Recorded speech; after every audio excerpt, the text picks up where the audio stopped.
Top à 0-1 minute. There we are. Gives us a chance to say hi to all our friends in Brazil at Visiona, at São José dos Campos, and at the Ministry of Defense in Brasilia. I'm sorry if I had trouble with the pronunciation there. I've been told more than once this week, and my Portuguese is terrible, but I'm doing my best. Sorry about that. Hi also to our friends at KOREASAT in Seoul, to the Thales Alenia teams in Cannes, to our industrial partners ESA and KNES, and all of you following on the internet. We hope you enjoy it. We're going to cut away and let you listen to the DDO as he calls out the final seconds. Watch for the cryo arms to open at -5. À tous les DDO, attention pour les décomptes finales. 10, 9, 8, 7, 6, 5, 4, 3, 2, 1, top. Allumage Vulcain. Allumage UAP, décollage.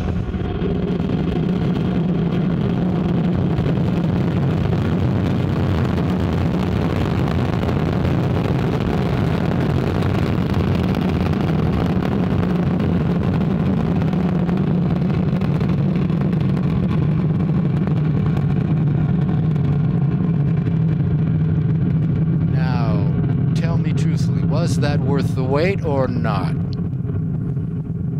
Ariane 5 beginning her mission, lifting off beautifully from the ground here in French Guiana with a lot of fire.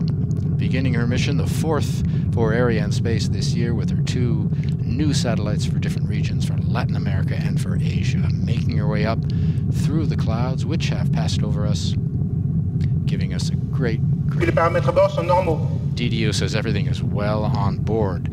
The 2 boosters are providing 99.0% of the thrust, propelling the launcher along her trajectory at an ever higher velocity. 775 tons at liftoff.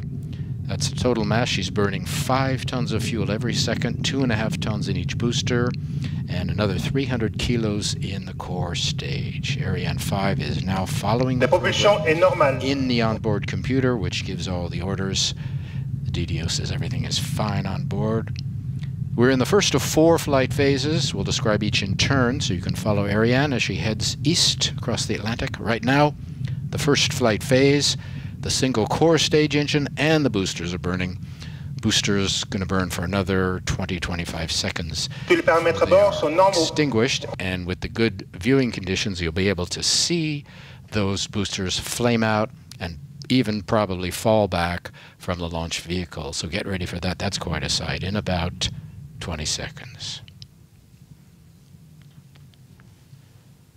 We're 15 kilometers from the launch pad here in Jupiter, but even here you can feel the sensation of liftoff. And at about 1 minute and 30 seconds after launch, the delayed sound comes over here. There is the flame out of the boosters. Séparation des étages d'accélération à poudre. And the DDO has confirmed it. You can see on either side there's a single point of light in the middle. That's the launcher making her way eastward. On either side you can see the flamed out boosters trailing a little smoke. Lovely sight, and in another minute we may, if we're lucky, be able to see the extinction of the fairing. That'll be nice. That'll make another couple of points of light. The 2 boosters fall 500 kilometers from shore in a protected area. What that looks like is this. There's another booster on the left of the vehicle out of camera range. La trajectoire est normale. At the bottom of your screen, on the left our altitude, on the right our speed.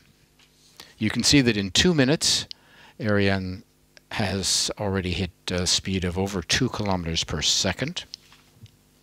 The speed we need to inject a satellite is roughly 9 kilometers per second. So keep your eyes on the numbers. When we get near the region of 9 kilometers, you'll know we're getting close to separation. The DDO has called out separation of the fairing, and you can see that up there. Another 2 points of light. What that looks like from the vehicle point of view, that's one half on the left, another half falling out of camera range on the right. We can separate the fairing now, revealing, as you can see on the top, our first satellite, Brazilian satellite. We can separate the fairing because we're out of the dense layers of the atmosphere, over 100 kilometers up. There's neither friction nor heating, which could disturb the passengers.